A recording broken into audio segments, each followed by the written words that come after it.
Guys and girls, we just got through tax season, which means maybe you got lucky enough to get a refund from the IRS. And you know what that means? It means you can go out on the town. But going out on the town alone, not always that fun. It can be fun, but not always that fun. You want that special someone to go out with, but you're not going to deal with all these dating apps that are going to, try to get you to hook up with someone when it's actually probably just a bot trying to get you to pay for extra services. That's not how you do it. If you've tried online dating, probably have run into like one of three things: lazy text messages, dead-end conversations, random matches that don't turn into dates. This stuff's supposed to be fun, and that's not fun at all. Maybe you've seen the success stories from eHarmony. Real people finding real matches with eHarmony. I even went on there, single guy, been around on those dating apps a little bit, and not really for me. I don't really like it feels so weird. It feels like they're just trying to they're just trying to upsell you to spend more money instead of using the free app. So if you're going to spend the money, you may as well do it with someone who knows what they're doing, and that's eHarmony. eHarmony, you sign up, you get a couple of quizzes to kind of see what your values are and what your personality is, and you go from there. And then they start sending you matches. Like they send me matches every single day, like dozens and dozens of matches since I signed up, and it's been incredible. eHarmony takes steps that no other dating site will do in order to find you a more compatible match. It's built to help you find lasting, meaningful relationships, not a shallow hookup site. They've helped over 1 million people, over 1 million people find their perfect match. That's crazy. eHarmony uses decades of science, data, and psychological research to send you to the right matches. It also brings compatible people together. There are plenty of hookup sites out there. It's not what they are. It's not what they want. Right now, our listeners are going to get a free month with eHarmony when they sign up for a 3-month subscription by entering the promo code TalkHoops at checkout. TalkHoops, you sign up for the 3-month subscription, you get an extra month for free, turn it into 4 months. Stop waiting and start your journey to a satisfying, meaningful relationship. It can be fun to play around with online dating apps, but when you're ready to fall in love with someone and have a meaningful relationship, there's one app that's built to bring you real love. That's eHarmony. Come see how eHarmony can change your life. Go to eHarmony.com and get started. Enter the promo code TalkHoops at checkout. Find that love of your life and find someone to go out on the town with.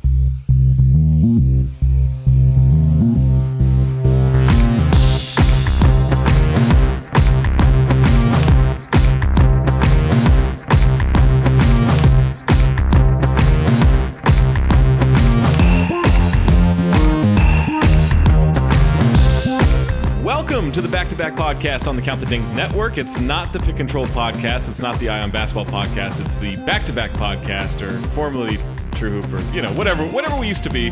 Back-to-back today, but it's a reunion show because Matt Moore of the Action Network and James Herbert of CBS Sports. Guys, I feel like grab your cello, grab your tambourine. The band's back together. I love it. Tambourine. I'm looking forward to asking for more money and holding out, and then not telling you that I'm asking for more money, and then is that how like all the reunions go? It's usually what happens. I think we're all Matthew Perry. I don't want to be Matthew Perry. Okay, no cocaine for you then. Allegedly. No alleged cocaine. Right, no alleged cocaine. Speaking of getting high, guys, I'm high off this playoff basketball. I'll tell you that. What a night. We had the Wizards completely crap themselves. And just my God. Everywhere. God. Like my daughter is actually having like an issue with this. Like she's with like taking Wizards? Off. Like she's got serious problems with John Wall. She just can't handle Scott Brooks' coaching. I get it. No, like I relate. She's had a couple instances of removing her diaper in the middle of the night. That'll happen. And then just like going full on monkey and just flinging stuff. And that was not as messy as what the Wizards did tonight. No. And we also had the Milwaukee Bucks really eliminate any hope that they're an NBA basketball team. Well, not only that, but like, where does Joe Prunty go from here? I mean, he can only go up from here. Like this is like H&R Block. Like no, tax season's over. And like when I saw him in Denver, he seemed nice. People seem to like him. Yeah, seems like a good dude. But probably because but they probably like him because they know he can't take their job in the future. Maybe. I watched his post-game presser today, and he was saying things that like were true and made sense, but also were sort of his fault, right? Like he's saying like, I just don't think we have the proper spacing on the floor a lot of the times. They're just like over dribbling and not recognizing where people have to be. And I'm thinking like, that's the offense. Okay, but like that's your system, right? Like I know Jason Kidd installed it. But when they made the coaching change, I think a lot of people thought that they were going to overhaul what they do on both ends, and like that just didn't happen. Like at least switch something, right? Switch on defense. Yeah. I thought honestly, after the end of the first game, which they really probably should have won, definitely could have won, once it got into overtime, I was feeling like a little better about the Bucks. Because it seemed like at least in the fourth quarter, they were getting some open corner threes. It seemed like they were figuring out where some of their shots could come from. They even went small. They had Giannis playing the 5. And then they enter game 2, and it's like they've learned nothing. Like absolutely nothing. Yeah, I mean, Matt, like, is there any point on the court right now? And this seems like kind of crazy to say, but like I watch Giannis out there, and I'm just like, I don't understand what's happening, because he's like he had a good game, like he was 38-8, he's shot well, but it looks like they're just saying, all right, you get the ball, please go do something. Yeah, there's no structure. They have no idea what they're doing. They have no plan. They have no organization. Like he's accumulating stats just basically by osmosis. Like, oh, I'm just gonna be around the basketball and I'm going to like slowly collect numbers. There's no, like, we're going to use him in effective ways. The matchup is bad. I will say that. The matchup is legitimately bad. But the problem is, without Kyrie Irving and Gordon Hayward, you should not be in a situation where you're like, this is a really bad matchup for the Bucks without Gordon Hayward and Kyrie Irving. Like, that should not happen. But because of how they're constructed and how bad they are, the things that they need to be able to do, it's really, really rough. And I have no idea what the hell like Bledsoe's doing. No, this. Well, all right, you know, so dumb. You guys know. You guys worked with me long enough. You know, there are guys I just don't get. Right? Yeah. Like LaMarcus you're Aldridge. Never in on blood. LaMarcus Aldridge is the poster boy of this guy, of this list, right? And I've talked about him enough on this podcast and shat on him enough on this podcast. We don't need to talk about LaMarcus right now. But Eric Bledsoe has been one of those guys where people tell me how good he is and how impactful he can be and what a great defender he is and how good he can be on offense and why you would want him as your point guard and all this stuff. And I'm not saying people pretend that he's like a top 5 point guard or anything. It's nothing that extreme. It's just people tell me he's good, and I watch him, and I just don't get it. I've always been higher on him than you are. I remember wanting him to play more back when he was with the Clippers, and he just defensively was pressuring opposing point guards. He looked like a guy that could affect the game a little on the offensive end too. And he's like honestly developed into a much more well-rounded player since then. But I think we're seeing the flaws come out now. And I don't know how much is him and how much is the system. Like, it's really hard for me to tell because of the way this Bucks team works. But after 2 performances like that, like, you're in no position to answer a question about Terry Rozier, who's been outplaying you. Oh, he's destroying him. Yeah, and he's like, oh, I don't know who the fuck that is. Like, well, you should know who the fuck that is because he's beating you. He's the guy embarrassing you on national TV. Maybe get familiar with him. I've been doing this long enough. There's no way this works out well for him. Like, I can understand the idea of like, I'm going to disrespect him because I want to be confident and try and like start something and get, the blood boiling, the whole Draymond bit. But that's not how this works. Like, that's just not what's going to happen. What has to happen is he has to destroy Rozier in game 3. Like, not just play better. Happen. He has to destroy him. And it's not going to happen at all. Like, that is absolutely not going to happen. What is going to occur is like Rozier is probably going to drop like 35, right? And then we'll get like a million headlines of does he know who he is now and like all this stuff. And it's just like, dude, there was such an easy way out of that question. Just be like, he's a young guy having a great series, but we can't worry about what they're doing. We have to focus on what we're doing. Like, that's it. That's all you got to do, and you're out of it. But no, and it just kind of shows you like it's a small thing. But it's kind of indicative of how dumb the Bucks are, and that's their biggest problem. Is like the whole team is just kind of dumb. Like, they just don't do anything where you're like, oh, that's a really savvy move. Like, nothing they do is like, oh, that's a really savvy decision. Yeah. At all. This is kind of where I realized it, and it was I said it in a tweet to Bob Vulgaris, and then I wrote it in my column tonight. It was just like when Jason Terry is not on the floor, I worry about the Bucks. Like, I worry about their direction. And Jason Terry's going to be 41 in September. We share a birthday, Jason Terry and I. Well, what a treat that is. He's 9 years older. He's literally he's about to turn 41. I'm about to turn 32. But he's getting playoff minutes, man. I asked this question on Twitter. I want to get like, what do you guys think about it? Like, if you could hire one coach right now, like what coach is going to be able to come in and fix this is my question, because part of me wonders because I think even if you don't think that Bledsoe is like, if you don't get him right, like there are tangible, like objective tools there. Like he is fast. He can dribble a basketball. He can run quickly. Sure. Like these type of things. He played pretty well leading up to the playoffs. And like Middleton, I think we all agree is really good. He's awesome. Yeah, I'm all in on Middleton. And Giannis is really good. And Jabari could be good at some stuff in time. There's talent there. He kind of sucks right now. They're getting killed every possession that he's on the court. Yeah. And I feel bad for Jabari, but it's just reality. And I also don't know what you're supposed to do about that. I mean, in terms of like the coach, I mean,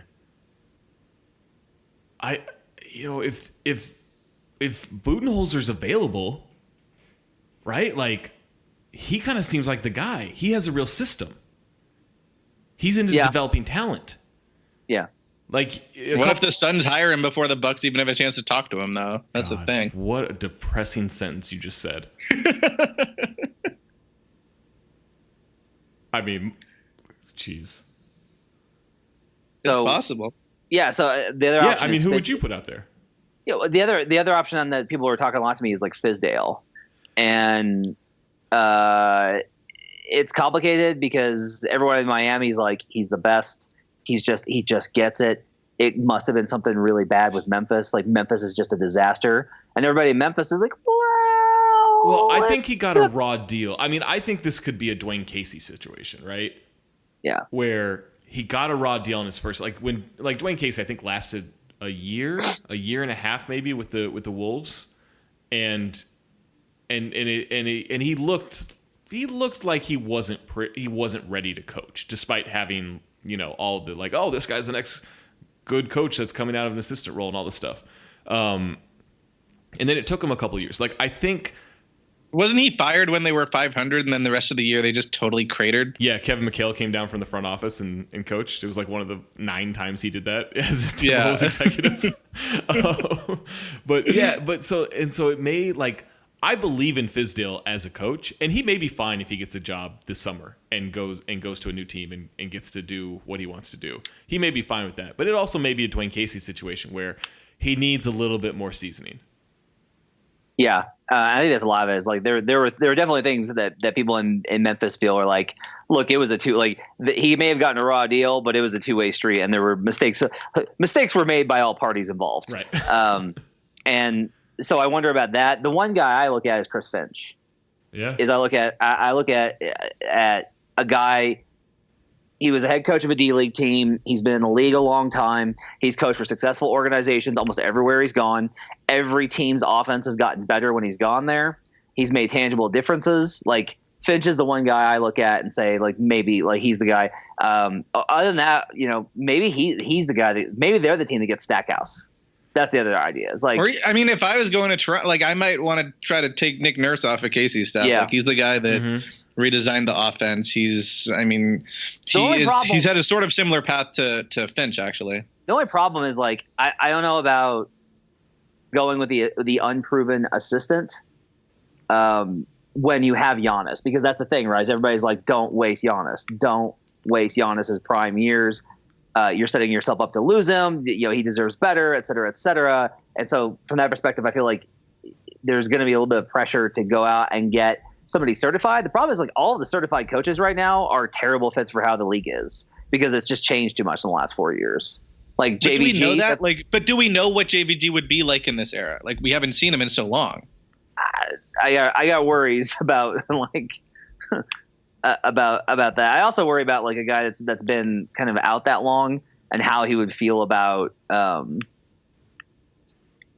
I think it's easy for him to say all the right things in a national broadcast, and then you get to implementing those things, and it's like, ooh, maybe this isn't what I thought it was going to be. Well, and I think, a guy's been out of the league that long for him, and he's basically just like old guy that complains about things when he's on the broadcast at this point.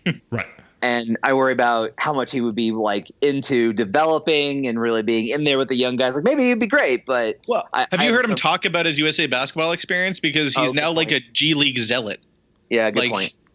Like he just had such a genuinely good time with those guys. And I was like, I check the G League box scores faster than I check NBA box scores in the morning because I care about these guys. Like I think he is still a coach at heart. And I think he's still like, if he comes back in 100%. I don't think because he can be grumpy on broadcast that's necessarily going to translate. But I also think like we don't have the evidence that he's going to be an awesome modern day coach. I think it's sort of an unknown. But what I would say is that I think this would be the type of job that would be attractive to him because he has turned down lots of different opportunities and he wanted to go coach AD. Yeah, he exactly. wanted Anthony Davis. I think he wanted to coach Towns too.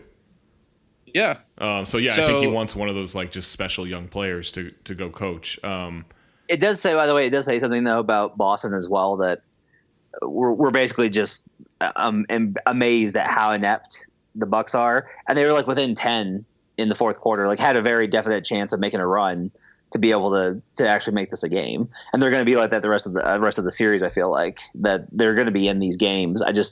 They just do not. All the little tiny details, Boston does all of them, and Milwaukee screws all of them up. Boston had 5 turnovers. 5. That's crazy. With the Wizards, what do you do there? Malcolm Brogdon had 4. Really? Almost matched the whole damn team. With the Wizards, man, I mean, there's nothing. They're locked in. Yeah. Like this is them. Their hope is that Toronto won't have the same focus on the road, right? Like if we're just talking about the series, like their hope is John Wall goes nuts. They learn how to play together as a team. Marcin Gortat stops shaving points, allegedly. and the Raptors just don't bring it. But this is the problem. Like even if the Raptors started out kind of slow in game 1, right? Serge was great early and guys stepped in, but like Lowry and DeRozan at least weren't scoring. Like they think they were playing fine, but they weren't scoring. But all the other role players are like, oh, that's fine, we'll just do it. And which player on the Wizards is going, don't worry about this, guys, I got this. Like the only contribution Kelly Oubre has had is that he said that he hangs out with Drake in the offseason. After Drake called him a bum. And he claims that he's an A-lister. I'm just wondering like what happened to Bradley Beal. Like I was like we were watching this game and I was like is he sick? Like what is going on? Like the lack of aggressiveness, like the shots weren't falling even though he was open. Like he was just like invisible in this game. Now, James, I'm not saying anything because I don't know anything. He has been in Toronto for a few days. Oh, good been point. In White Vegas. But I mean, I just remember being at those games in Toronto 3 years ago when they got swept and Beal was like the most intense man on the planet, just having like the time of his life, like sort of coming into his own. Like I'm a star in this league. I'm going to like talk trash to Kyle Lowry and just go nuts. And like he was playing super hard defense and he was just doing a bit of everything. And like, this is not that. And this is strange because I think he's a better player than he was. Yeah, I mean, you're right. This is not that. Not that at all. Me, it just like it looks like a chemistry problem. It really does. It just, and I just wonder if that losing streak they went out at the end, if somebody eventually was like, well, we weren't playing like this when John wasn't around. Like, yeah, I wonder if something like that happened. And that's total speculation. It's just that they so transparently look like they hate playing with one another right now. I can't believe I'm about to ask this. Has Mike Scott been their best player through 2 games? Yes. Yeah, I think so. That's a weird thing. Like after the first game, you could look at it and say, oh, like the bench got killed by the Raptors' great bench. Like the bench was actually like Ty Lawson and Mike Scott were good. Right. In game 2. Like Jan Mahimi was fine. And that's a guy that I thought the Raptors would render unplayable. But it was the starters that were just terrible. I think I will say some of it is like it's a two-way street because there's definitely something going on with the Wizards, but at the same time, like Toronto's just fucking great, right? Just killing. Yeah. I mean, DeRozan was unreal. And they're just playing so well together. Like everybody's locked in, everybody's aggressive, everybody knows what they're supposed to be doing, everybody's committed to doing it. Like they were just so ready for this. They were just so not what they were every single year in the playoffs. Like this is what a 1 seed's supposed to look like. This is what a 1 seed should look like. Yeah. This is the first time they've been a 1 seed. Like, and they are playing like that. Like it's a different team. That's what we've been saying all year long. That was the difference. Every other year when they were, this 3 seed, there's a lot of pressure with this 3 seed. We don't know how to get out of this.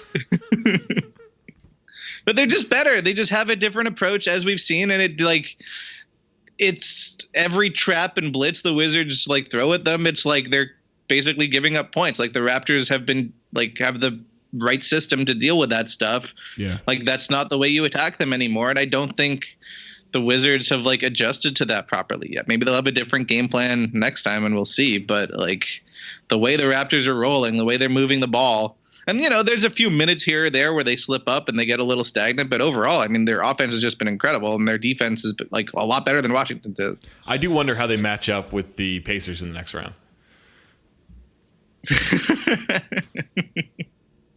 Yeah. Hey, you laugh. I don't think it's impossible. I just laugh at it. I saw more chemistry. More chemistry with this Wizards team than I did with the Cavs the other day. Man, that Cavaliers team has got that whole it definitely has that vibe of he's gone. Yeah. That's why I keep thinking it's just so it just seems so much, and he just seemed disappointed. Like he wasn't even mad. He was just like, okay. He's like, I guess this is us. I guess this is what I got. Yeah. It's I think he's just I can't believe we scored 80 points in a game that I played in. I think he's just stunned. It's he's got to be what, 4 years ago? 4 years ago, I was playing with Dwayne. Wayne's awesome. Yeah. Chris. Now here I am. Chris's blood was flowing through his body like wine. and now I'm here with George Hill and Jeff Green and Jordan Clarkson. I'm hoping Rodney Hood hits a shot. I'm hoping Rodney Hood can hit a shot. I'm hoping Jose Calderon can knock one of these transition threes down. Tristan's more in the tabloids than he is in the paint. Don't you just imagine, it's 2:00 in the morning and he just wakes up and he's like, his wife's like, what are you doing? He's like, I have to do something. Picks up his phone. He just texts Mario Chalmers and I was like, I'm so sorry. But he texts it in all caps. Sorry, on one basketball related note, from that game, I can't believe we're still we're 4 years into this and there's still this why don't the Cavs run more stuff for Kevin Love? Why is he not more involved? I'm just God. Oh my God. I can't. I've lost my voice yelling about that. Yeah, it's whatever. It is what it is. It's infuriating. If the Cavs, let's say the Cavs don't make it past this round, I don't know how LeBron is going to watch the rest of the playoffs. If he wants to go to a game, I bet he could use our friends at SeatGeek. He could. He could download the SeatGeek app because it's the easiest way to buy tickets. Here's what they do. Matt, you've seen shot charts, right? I have. So what's the best part of that shot chart? That little green dot, right? A little green dot. That means that's a make. Here's what SeatGeek does on their seating charts when you're looking at games. They got little green dots all over the arena, all over the concert, all over the comedy show, all over the theater. You see those little green dots here and there. The theater. You see those little green dots here and there. And you know what they do? They tell you what the best deals are. Those red dots, those misses, you don't want those. Yellow dots, orange dots, not great. But those green dots, those makes, that's what you want to look for. They make buying tickets to concerts, to sporting events, to the theater, to comedy shows, whatever you want to go to. They make it as easy as possible, as trustworthy as possible. Everything's guaranteed. So you can go there. And if you're a listener, here's what I want you to do. I want you to pick up your smartphone right now. And you're going to go to the App Store. And you're going to download that SeatGeek app. And you're going to sign up for a new account. And you're going to put in a promo code B2B. That's promo code B, the number 2, and B for back-to-back podcasts, you're going to get $20 off your first purchase. Couldn't be easier. How about that, guys? That's all LeBron has to do. That's all LeBron has to do after he gets eliminated in 3 games. So like the green dots are LeBron, and then the red dots are all the rest of the Cavaliers. Right. Jeff Green. Exactly. Yeah. Jeff Green. They're all You don't want those Green. Jeff Greens. You don't, which is confusing because of the last name. You would think you would want the Greens, but you don't. They're real bad. Michael Reds. Might as well be Danny Greens. What else do we got? Blazers Pelicans, the most awesome God. series, even though it might be a sweep. It feels wrong that it's 2-0. I am terrified of Drew Holiday right now. Well, he might just come into your house and just steal your stuff. Block your shots. What can I do? And you don't even know you're shooting. No, CJ McCollum's going to get up in the middle of the night and go take a piss, and he's going to look in the bathroom mirror, and there's going to be Drew Holiday just staring at him. Arms akimbo, ready to block his stuff. I said earlier tonight he's going to get arrested for kidnapping Damian Lillard because I haven't seen him once in this series. We got a real Celtic pride situation going on. Oh man! Prove to me that Dan Aykroyd and Daniel Stern have not kidnapped Damian Lillard. 17 points on 18 shots for Dame, 22 points on 21 shots for McCollum. They're getting them up at least. Well, sure. I mean, none of them are good shots, but they're getting them up. And I just want to here's a little thing, and we kind of pick on him a little bit, and maybe that's not fair, but it's also because Evan Turner played 20 minutes, he went 0 of 6 from the field and was minus 16. Yep. Can't play them out there. Can't do it. Not in this series. And Nurkic is just as bad. Like Nurkic finished with a minus 6 because of that second quarter run. Yeah. He got banged up and didn't come back in, but it's just not effective. Like if they're gonna win, it's gonna have to be with Davis and Collins. That's their only answer. Yeah. That's the only answer. The other problem is, so all year long I was kind of skeptical of the Blazers defense. I was like, are they really this good? Eventually I was like, I guess they are. And it turns out that they are in the regular season, but now it's like, because the only way Portland wins the series is that they got to get back into an offensive slugfest and just be trading like big shots with CJ and Dame. Which is really difficult when Drew Holiday is the best defender on the floor and Anthony Davis is the best player on the floor. Yeah, and I think too, like you can extend that. Like Etuan Moore has been phenomenal denying Lillard and denying CJ. Yeah, I mean he's been so good at that. There's schemes too, like because you could make the argument, okay, like they have Moore, Rondo, and Holiday all playing individual defense. We're just gonna play just stick 1-on-1 on those guys, but they're not even doing that. There's help ready. They're trapping when they're playing pick and roll. And I think they're just doing everything they possibly can to make those guys uncomfortable.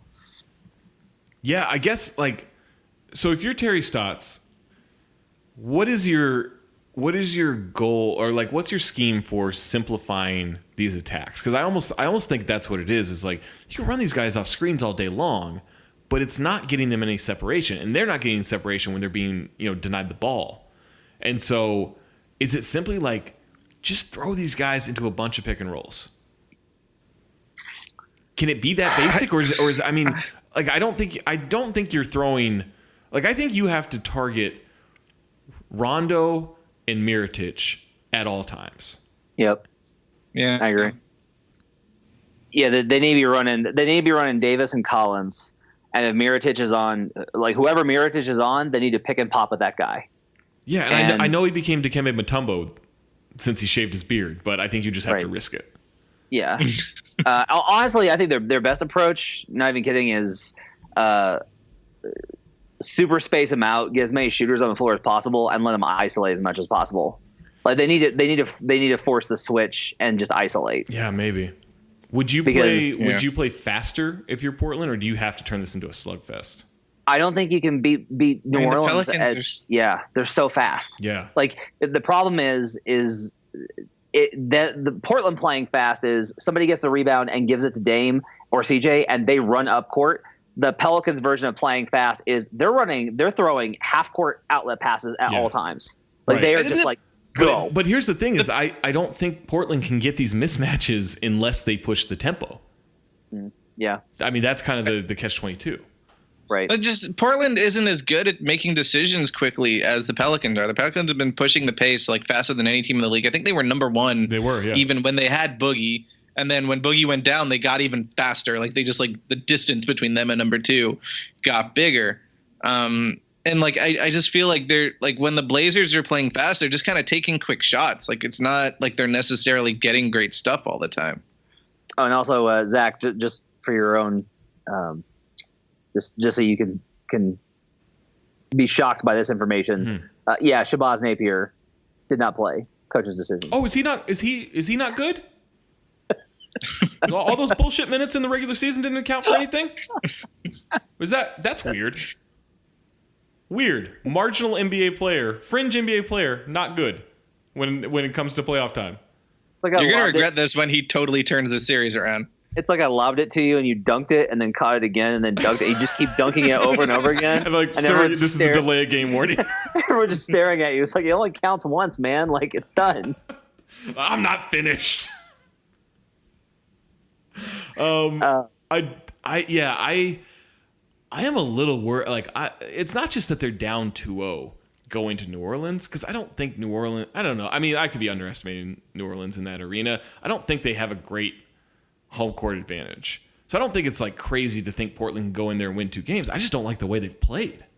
No, it's more just a matter of they don't have enough weapons. Like this offense was pedestrian all year, and then toward the back half of the year, they started to get it together and started shooting more threes.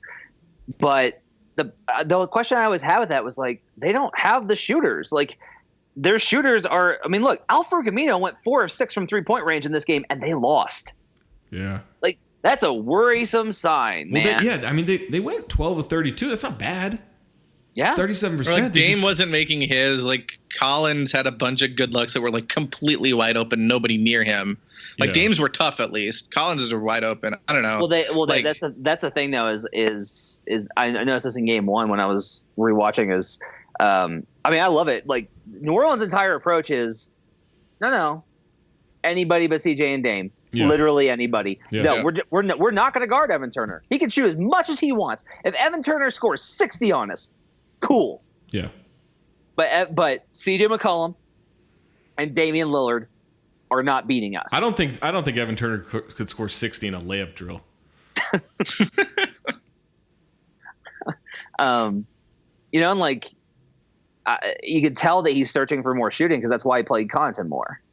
Like he went. I need to even play him more than that. Yeah, Connaughton actually spaces the floor pretty well for them, and it seems like the Blazers or the Pelicans kind of respect him enough, right? Like their starting lineup for game 3 needs to be Harkless at 3. Yeah, he's got to be in there, and Ed Davis at 4. Harkless looked good. He looked great, 5 of 5. Like he is vital for everything that they have to do. He's a +10. He was a +10 in the game that they lost down the stretch, and they lost by 9. Right. Like it cannot be any clearer than that. Yeah. I mean, they'll figure out. New Orleans will probably cheat a little bit more, but that's one of the problems is it's gone like rapidly downhill. In that it started with like we won't guard Evan Turner super hard, and then it became all right. Let's just see what happens if we just don't guard him at all. Like if we just don't, and then it became, what if we just started looking the other way when he catches it? It's a lot like when Klay Thompson shot that 3-pointer in game 2 and Steph got off the bench and turned away from it. Yeah. Except that's just what the defense is doing with Evan Turner. Yes. And so it's really going downhill. And I credit also New Orleans for when Aminu hits those threes, they're not phased. They're just like sticking with the game plan. Like, nope. Like, all right, we'll live with that one. That's okay. Like, that's all right. And I mean, look, defensively, they're just getting torched. Like, they just, when I started thinking about the pick and roll coverage and how Portland covers it, where they drop the big and they keep everybody home, I realized this could be really bad because Holiday is really comfortable scoring in the middle. Like, he's great at floaters. He's great at short range jumpers. And by the way, to his credit, Rajon Rondo he's been fantastic. He's been amazing. I given him so much shit over the years. Of course, he was terrible for years. He was really good, and then he was terrible, and now he's playing well. But playoff Rondo is a real thing, though. Like when he hit the corner three, I was just like, oh, I'm so excited to talk to James. You know what? You know what? I am so done with this playoff insert player name. I am fucking done with it. Yeah, it is. It's spreading too far. You're done with it until tomorrow night when playoff Teague saves your ass. Oh my god! Saves my ass they lose by 12 instead of 30. Hey man, 12 is better than 30. 12 is a lot more respectable. Well, than 30. I can't argue with that math, James. That's correct. 12 is better than 30. Hey man, when playoff Teague ensures the cover tomorrow night. That's right, exactly. Yeah. Yeah, I mean, this is the tough part when you get down to playing daily fantasy. These playoff games, man, it's not a lot of options. So playoff Teague may be a hot commodity. And if you're playing guys, you want to play with draft. Did you guys know you are 80% more likely to win with draft than those salary cap sites that we won't mention? Those salary cap sites, crap-ola. I would draft them last if I had to draft anything. I would play draft first because that is the way to go. Here's what you do. You get to play in a real live draft. It's over in 5 minutes. You get paid out the next day. Real money. Not those internet dollars. Not those fake internet dollars. Not that cryptocurrency that no one knows how to quantify. Real cold hard cash. They take the money from your account and they send it electronically through those tubes in the Wi-Fi, and it gets to your bank account, and you can go to an ATM and you take it out. And it couldn't be easier. You could play you could do one of those fun snake drafts. So you could, Matt, I bet you join draft and you're like, oh man, I got the last pick in the first round. Guess what? Chin up, buddy. You get the first pick in the second round. Wow. It's amazing.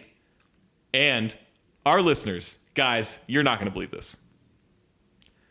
You enter the promo code B2B on Play Draft, you're going to get a free entry into a real money draft. Your first free entry into a real money draft for free. So it's like winning free money. It couldn't be easier. Play Draft. How was your golf experience on draft? Oh my god, I'm so bad at it, but I'm hooked. Yeah. I drafted for the Valero Texas Open, which apparently is a golf tournament happening this weekend. Oh hey. You want to hear my lineup? This is gonna be fascinating. The Valero are all of the ponds filled with oil? I think they are. I think they're called oil hazards. Is it like a dystopian? Yeah. Like is it like after? Is it like in the Lorax after he's chopped down all the trees and that's? Here's who I drafted this week for the Valero Texas Open. I've got Big Money Pat Perez, Kevin Streelman. I got Stuart Sink. I've got someone named Ollie Schneider-Johns, and Luke List. Matt, I don't know who these guys are, but James, I feel confident I'm going to win. Can't lose with Schneider-Johns. Guarantee that's all the Wizards need is a Schneider-John. Oh, you put Schneider-Johns on the Wizards? Man, Raptors won't know what hit them. Literally. The Bucks need two Schneider-Johnses, though. Would you, all right, if in a weird world in which you are placed in charge of the Wizards, do you consider breaking up the big two? How do you do it, though? I mean, you do it by trading. You trade Wall. How do you trade him with that money coming in? Okay, I don't understand this. He's John Wall. Like, the Wizards and Kings are not going to be like, oh, I don't know, that's a lot. Or the Kings and the Magic aren't going to be like, that's a lot of money. They're going to be like, John Wall? We could sell some tickets. Someone might come to our games. That's fair. I mean, here's my problem with, like, I love John Wall, but he's 27. He's missing game. Like, he just missed half the season. Like, what part of John Wall's game do you look at and you say, yo, this is going to age really well? I'm happy to pay him $40 million for 4 or 5 years. I think this is why it's so similar to the Blake thing, right? Like, you need to find a team that is desperate to win right now, that wants to sell tickets, that wants star power, I mean, don't get me wrong, wrong, is willing to live with the risk. Yeah, I think Matt's right. Like, you can get the Kings and the Magic to agree to anything. Or let's just be simple here. The Knicks. Like, the Knicks will give you the pick. The Knicks will 100% give you the pick for John Wall. You take Noah's contract? Well, you're losing Gortat. Okay, so he's on the Noah's on for what is it, 18 or 20? God, I don't know, 18, I think. Yeah. So all right, so you're only losing I think 6 there. Like you're adding $6 million on the salary, and you're getting rid of John's money in exchange for the first round picks money. So like you're going to come out in the black there. Yeah, that's not bad. Right? Yeah. And like I see this as like I love John Wall, but if you're just like this isn't going to work and clearly everyone hates each other and we can't have this, then your move is definitely 100%.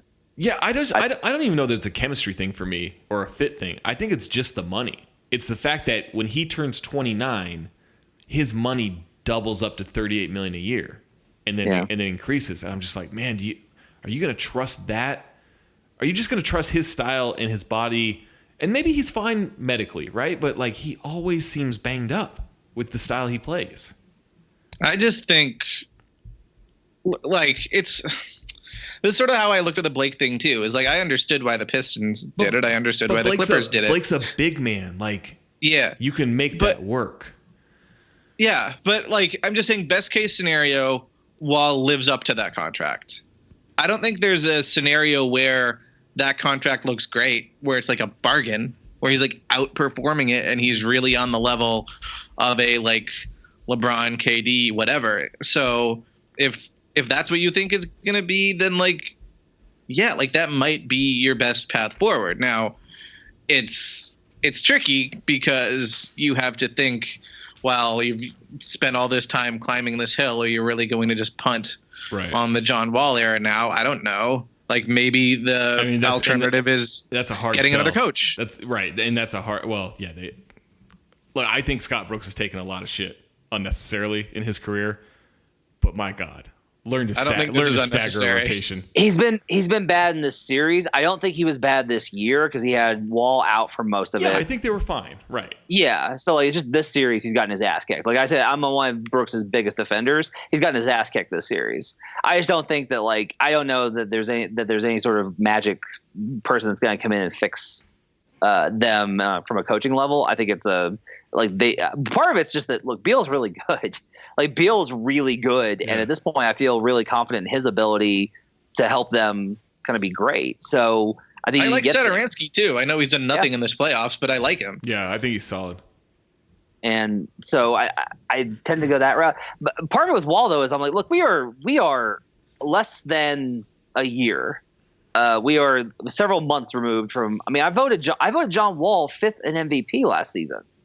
Like that's how good he was last year. He was awesome last year. Yeah. So I feel like, look, he had a bad year with the knee, and clearly they were having chemistry problems, and Gortat slipped a little bit, and that's part of it. They don't play small enough. He doesn't trust Porter. That's a problem. That's my biggest problem with Wall is I'm just like, you have this awesome weapon. Use him. Like Porter is reliable. You want guys that can hit shots for your assists. Otto Porter will hit your shots. But I'm also, even at 27, I'm like, he's still John Wall. I'm just amazed that it's not like he's Derrick Rose. And I'm saying this like, he's still very good. I'm more worried about when you like so much money. I love him at $19 million a year. You double that. I'm like, geez, I don't know. But part of it with the money is it's just like, look, whoever your franchise cornerstone is, you're going to be paying that kind of money to anyway. That's where the league's at right now. Right, but you're also paying $50 million to Beal and Porter. So you're locking yourself like. If you truly believe, and I know we've talked about this in the past, like it doesn't necessarily have to mean every team is getting a championship shot next year, right? Right. Like there are levels to this and everything, but you're locking yourself into Porter, Beal, Wall when you're struggling to prove that makes sense. Yeah. And I at least in terms of a competition level, and I just don't know. Like, I think there is a tipping point for that where you have to consider going somewhere else. Huh. Yeah, it's just the nature of how their cap sheet looks. Right. Like, if blowing it up isn't quite an option. I mean, I guess you could just trade all of them.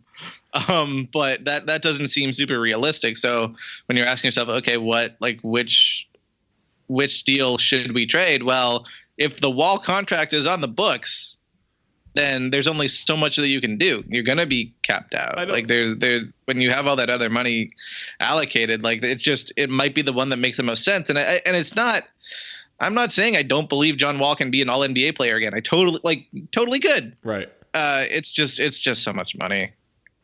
I mean, okay, so if you can't move him, you can't just be like, well, we're just giving up. Like, we're just gonna fold the franchise. No, I think that's what you do. More. I think you concede and you just file Chapter 11 and you just get out. Everyone just shows up to the building and there's just like, well, we tried, and that's all on all the emotional like a very serious promo photo of like Wall like holding the ball with a dark background, like looking like serious and intense with, well, we tried. Right.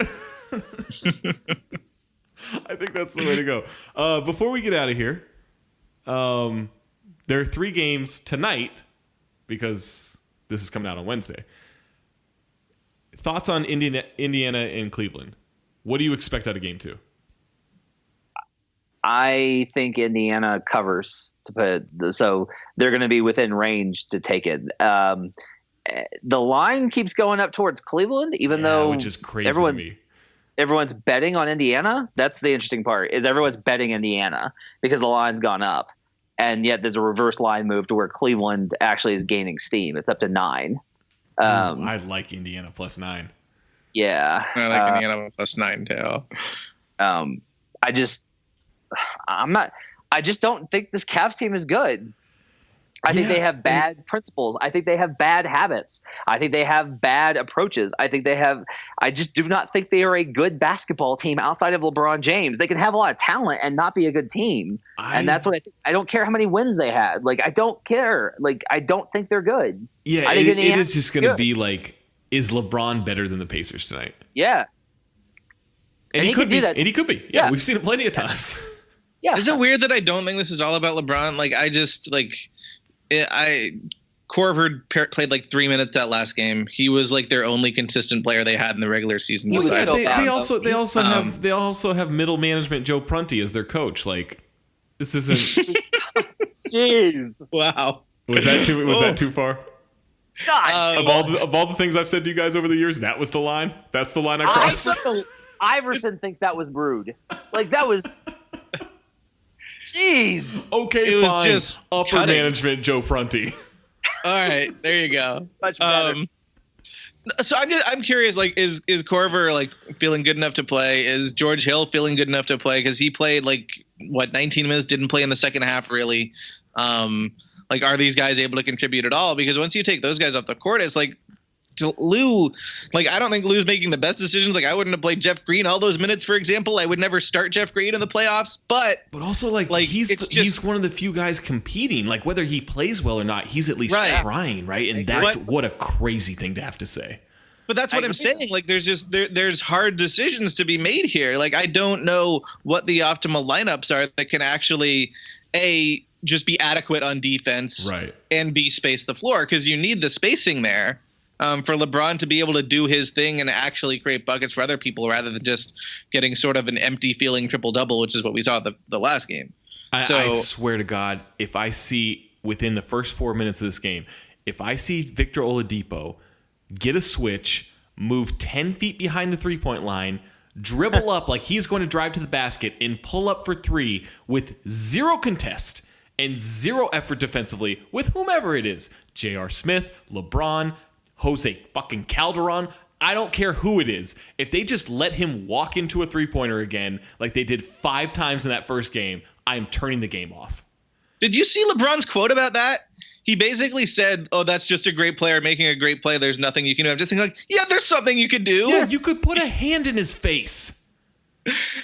Like, those were so easy. He was that was the thing. Like, in the past, free throws. Yeah, and like over the years, like the Cavs haven't been this amazing defensive team in the playoffs, but I feel like they've at least come out with a game plan where they can take away like the best thing the other team does or make the stars uncomfortable, whatever. Right. And that just like Vic just looked like regular season Vic. Like he just got his buckets. It was easy. So do we all like Indiana plus the points? Sure. I think the Cavs will win the game. I don't think they're going to go down 2-0, but I think all these games are going to be close. Matt plus the points. Yeah, I'll take the points. Yeah. Again, it's just like, and this is like a sign how good LeBron is, right? And this is why I thought about going into the series is if it wasn't LeBron in particular, if you had just like the formula and like the resume of the Cavs versus any other team with Cleveland's profile, or versus Indiana, like you would be like, oh, Indiana's definitely going to win the series. Like Indiana's a much better team, right? But just because of LeBron, and that's the weight that he has. And so like you just can't write him off. But God, I need to see something from them that works. I need something to work for them, whatever it is, like whether it's like Larry Nance, Kevin Love, or Tristan Thompson, which is what all the Cavs fans want. Like whatever it is, needs something to work for them before I really start to believe that Cleveland's going to get this together and they're going to make a run. Yeah. All right. Jazz Thunder. I actually think the Jazz, as long as Mitchell is actually healthy with his foot or his pinky toe, I guess. I don't think the Jazz have to change much from game one. I think they need to be a little more aggressive in blitzing the ball out of Paul George's hands. And I think they need to run more pick and roll with Joe Ingles as the initiator. But other than that, like I think they're pretty good in terms of just schematic stuff. Paul George, I think, did actually hit a bunch of shots that were just like, oh, that's just a great player, whatever. Like right, that was a lot of his points. He hit that one where Steven Adams fouled him, right? Like Steven Adams fouled him and he still hit the shot. Like I think they need. I'll also this. Utah has got to clean up its transition defense. Yeah, for sure. They gave up 9.2 per 100 possessions in the regular season. OKC had 22. Ooh. Like there, and surprise, Russell Westbrook's fast. That was a lot of it. Was just now, hold on. I got a pen. I'm writing this down. Write it down. Russell Westbrook is fast. Got it. Not only that, but they had turnovers that were in the middle of the floor and up, like high. Right. Like the one, I know you can't control where your turnovers come from, but like I think you can. I think you can control it. The one place where it's like you cannot give them the ball there because you're just giving Russ a runway every single time. And the game was just, I mean, because of the sloppiness, like the game was just too fast. Yeah. And that's not where they just can't have it there. Yeah, Utah played fast early, but they were also like getting long rebounds and they were forcing turnovers. And I think that they kind of got sucked into keeping that up a little too much. Like Rubio and Gobert together in that game had a 101.7 defensive rating, which is excellent. Yeah. It's notable that Rudy Gobert finished with a 112 defensive efficiency, which tells you a lot about the very few minutes, the 5 minutes, which Rubio did not spend on the floor with him, in which they gave up, I think they gave up something along the lines of like 17 points. Jeez. It was insane. Yeah, that was the thing. Rubio shot horribly, right? Yeah. And too much. Yeah, too much. Well, that's like, I don't. You know, we can talk about Rubio shooting another day. We're back here. This old chestnut. No. He's been a legitimately good shooter for almost the entire season, right? Like on the types of shots he was taking early. But then when he's getting into those like just off balance, like fading towards the baseline jumper, like stop it. Stop taking those. Just keep your dribble alive. Yeah, like it's fine. Right, exactly. What's the line on this one? It opened at. By the way, you can find all this information at actionnetwork.com. Yes, you can. It opened at OKC -5. And another curious one, all of the tickets and all of the money is on OKC. So it's gone down to 4, which that's a reverse move again. I think the Jazz win this game. The money line it's still heavily on OKC, but it's more even. Money line's Utah +151. So you got not bad return on that one. Yeah, they with it going, even with it being within 6, like it's a pretty, with where the playoff lines have been, this is a pretty strong indicator that they still think this is kind of an even matchup. Like you're getting 3 points for home court. Yeah. So it's a 1-point differential. I don't know. I think OKC had found a really good model in that first game. I'm just not entirely. I think Utah probably has a better game in them, but I kind of keep waiting to see. Well, one thing, if Mitchell can't go a lot, if he's limited at all, that's trouble. I don't. Yeah, that will greatly affect things. I worry about Utah's ability to score if that's the case. Yeah, absolutely. Because as bad as the Thunder became defensively without Robertson, if Mitchell's not on the floor, like that, there's just a lot of wrong that can happen. And part of it is like Utah's only got two modes, which is their defensive and their offense is like slow and ugly and grinding and bad, but they win because their defense is so awesome. Yeah. Or their defense goes to pieces, but their offense goes supernova. Like they only have two modes. Right. They can't find like a balance between the two. Right. Yeah, I would say I'll take the Jazz. I feel like pretty good about them as long as Mitchell's all right. I think if we learned one thing about Oklahoma City during the regular season, it's like don't overreact to them looking awesome for a night. Like you cannot trust them to be consistent. Not my Thunder. The current game for tomorrow that has the most tickets is actually Wolves Rockets. Oh my God! And guess where the money is? It can't be. Not only here's the crazy part. So 57% of the tickets are on Houston via our data at Action Network. Which makes sense. The public's writing them. Right. The Sharps are coming in all over Minnesota plus 10.5. 81% of the money which indicates a huge, like smart better investment is coming in on Minnesota plus 10.5. They really think Minnesota can hang. Man. This just shows me like how much I don't understand this world. Like everything you just said. I do not get it. I will say this, and there's a great breakdown of this on Cleaning the Glass.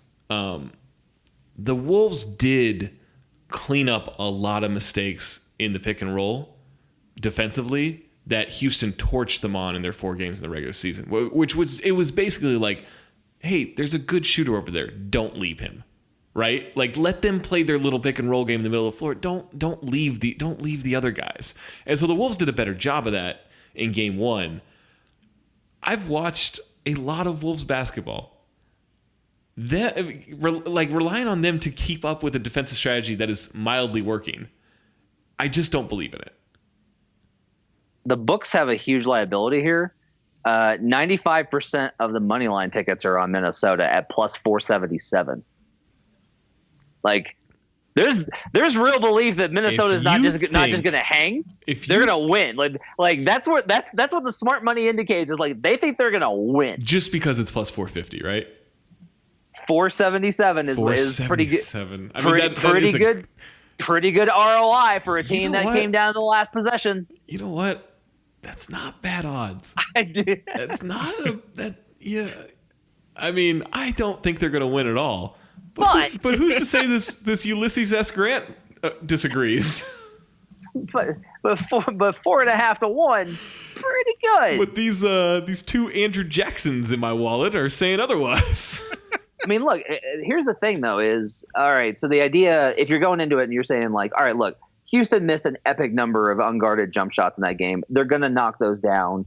They're going to shoot better from 3, and that's the difference. Mm-hmm. But look, like, the whole thing with 3-point shooting is the variance. And Houston was 26th in catch and shoot this year.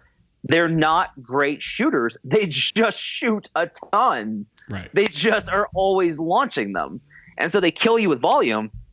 But if they have just another, like, if you get 3 games where Houston does not shoot well with a bunch of guys that haven't shot well all year, guess what? Matt, do you know how many ifs you just threw at me in a 2-minute segment? Well, as we talked about on my pod with the 2 of you, like, well, Trump's president. So really, Trump's president, Rajon Rondo is spacing the floor and. I wouldn't mind seeing the Raptors won a game 1. The Raptors won a game 1. LeBron doesn't know how to win first-round games anymore. Joe Prunty's a coach.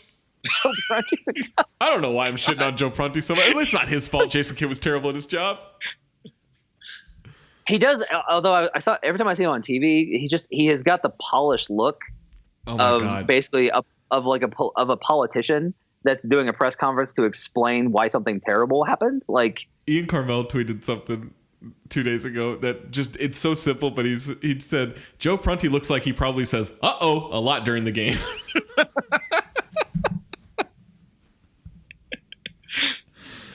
Oh my God.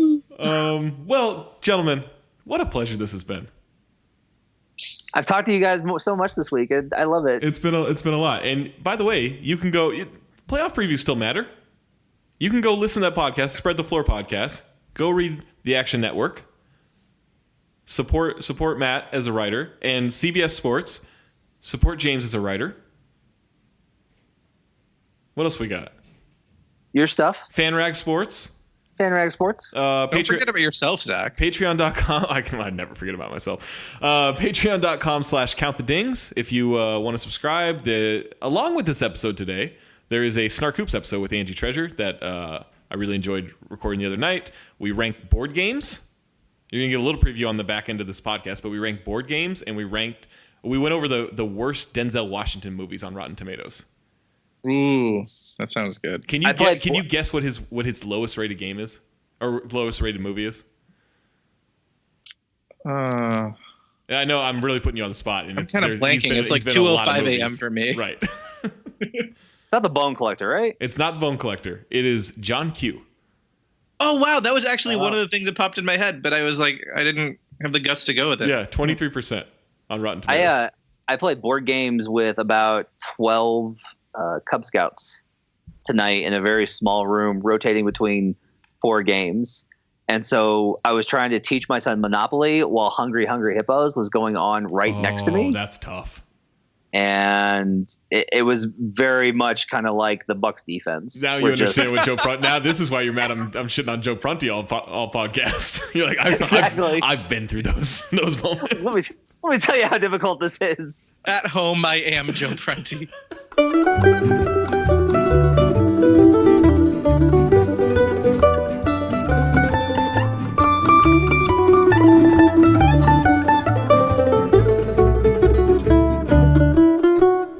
Huge thanks to Matt Moore and James Herbert for joining. Again, go to cbssports.com for James Herbert. Go to the Action Network for Matt Moore. And now, a little snippet of Snark Hoops. We ran a little bit long, so not a long snippet of Snark Hoops, but Snark Hoops, which you can get on our Patreon subscription, patreon.com/countthedings. For $8 or more a month, you get exclusive content like Snark Hoops, like the Black to Black Overflow. You get to join our Discord channel and be a Discord member and talk with us throughout games and throughout the day. So please subscribe to that. Please retweet these tweets that have the links out for all of our podcasts. Leave reviews, rate, all that stuff. Thank you so much, and enjoy this little snippet of Snark Hoops with Angie Treasure. All right, we don't need to discuss my medical history. Here's my medical history. I'm broken, both physically and emotionally. But you're doing great. Alex J. Burnett, at Alex J. Burnett on Twitter, with the Snark Hoops hashtag, says, rank these board games. 6 of them, Angie. So we have Monopoly, we have Scrabble, we have Clue, we have Pictionaries. We have just one Pictionary. We have Scattergories. You know my theory about pluralizing things that aren't plural? That's an old person thing. Oh, how dare you. And Cranium. Or adding E. Oh, Cranium's 1. Cranium's... No, we got to go worst to first. Okay. Send them to me. Okay. Cranium's 1. Well, I almost sent that to someone else. Oh, I was thinking categories. That's different. Okay. Monopoly 6. Yeah, I agree with that. I wonder if we'll agree on these. Clue 5. Ooh, disagree. Cranium 4. I agree on that.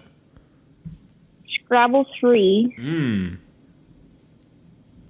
Pictionary 2. Categories 1. Categories is king. You go. I would go. All right. So I don't need to hear your argument. Just start. Wow.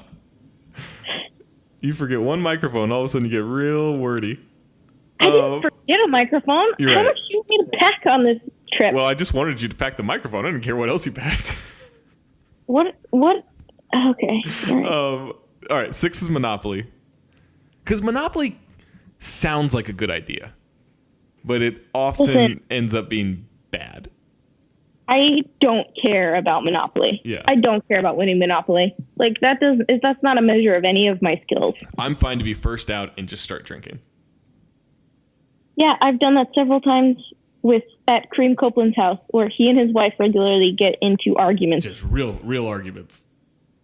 Screaming the last time I was there. Okay. Okay. Yeah, Monopoly 6. I'm going to go Cranium 5. I haven't played Cranium in a long time, but I know it's fun to play with Play-Doh. Okay. Yeah, it's fine. Cranium 5. Have you ever played it? Or you're just being... No, I've played it. I don't think you've played it. I'm not sure there's a board game I haven't played. Have you played Ticket to Ride? I hate that game. Have you played Settlers of Catan? No, I've never played that. We should play that. I don't know. It's a real nerd game. Why is it a nerd game? Why is it? Is that the real question? That's the nerdiest game there is. What board game isn't nerdy? All right. I'll say, so what did I go? I went Monopoly, Cranium. I go Scrabble 4. And I think the only reason it's as high as 4 is because Words with Friends has really gotten people into Scrabble. You don't like Scrabble? It's fine.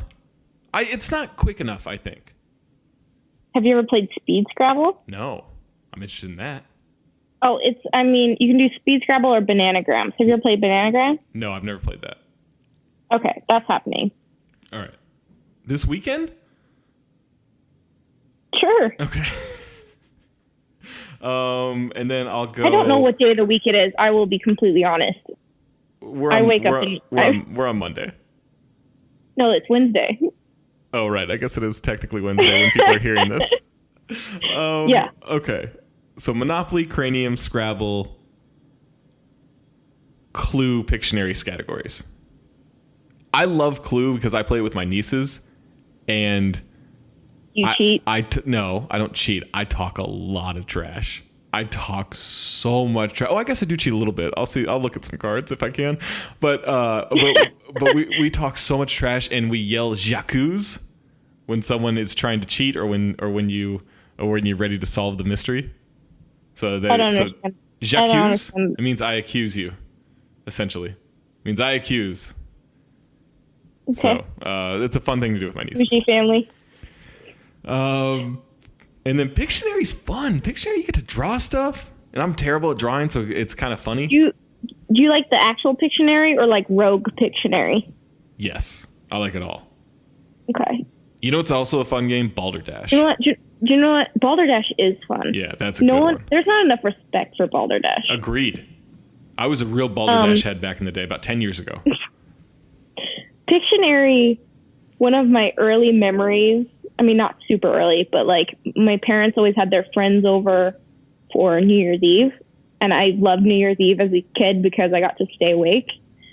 And my parents would have their friends over, and someone would bring a giant drawing pad.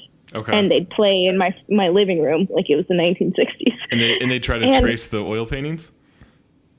No, I don't think those existed then. Okay. This was early 90s. I think my painting came out in 2000. But yeah, I don't know, like that image, that idea of Ken and Sue Reeves drawing on a giant pad in my front room of 1540 Darling Street was like etched into my brain. So I thought Pictionary was cool. All right. See those details? That's the hallmark of a good writer. Sure. Yeah, that's what that was. Side question from Alex Burnett. Is Uno a board game or a card game? It's a card game. It's a card game. There's no board element. Yeah, there's no board. Unless you're not having any fun at it.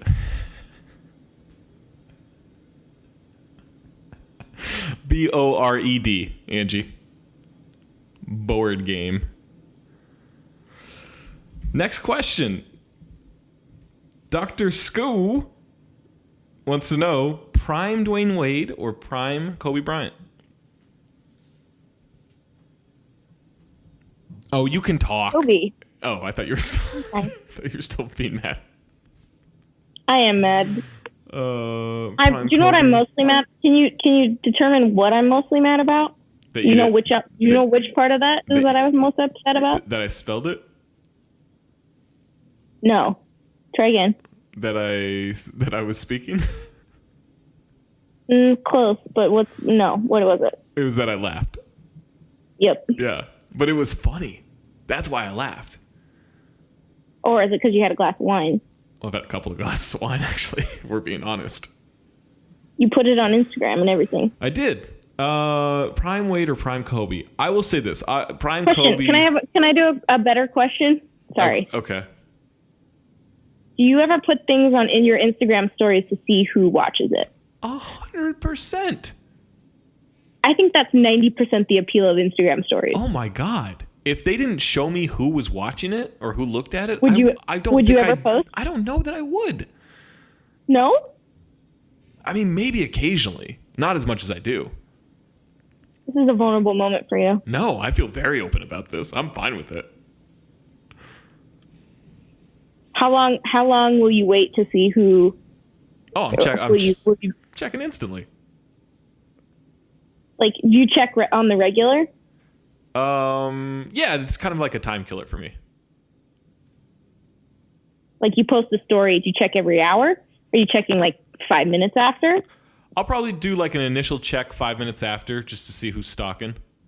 And then yeah, I don't know, like whenever I get like a dull moment or something, whenever I take like a little thinking break or a little writing break or whatever.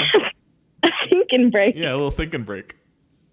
Is that TalkHoops TM? TalkHoops thinking break? It is. Trademark. Surprise, there's a lot of them. Like, I typed out 200 words. Time for a thinking break. Okay. Okay.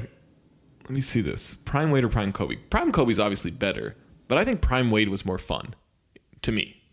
And I really enjoyed Kobe, but I think Wade, when he was going, was more fun to me. That's what I'd say. I don't think... Can I have a hot take? May I hot take for a moment? Uh-oh. Is that a yes or a no? Yeah, no, it's always a yes.